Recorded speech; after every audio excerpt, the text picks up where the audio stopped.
திருச்சிற்றம்பலம். சப்த கன்னியர்கள் பார்த்தோம். அவங்களோட மந்திரங்கள் சொல்கிறேன்னு சொல்லியிருந்தேன். இந்த பதிவில் பிராமி இது பார்க்கலாம். முதலாவதாக சப்த கன்னியில் இருப்பவர் பிராமி, படைப்பு கடவுளான பிரம்மாவின் அம்சம். இவர் 4 கரங்களை உடையவர், அன்னப்பறவையை வாகனமாக கொண்டவர், வெண்ணிற ஆடை அணிந்தவராகவும் ஸ்படிக மாலையை ஆபரணமாக அணிந்தவராகவும் உள்ளார்.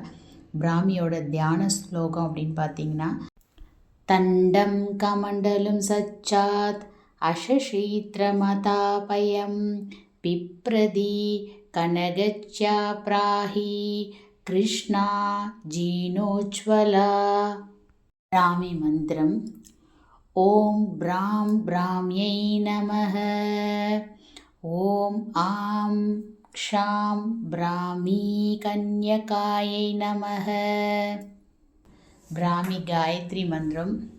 ஓம் பிரம்மசக்தியை வித்மஹே தேவர்நாயை தீமஹி தன்னோ பிராமி பிரசோதயாத். திருச்சிற்றம்பலம்.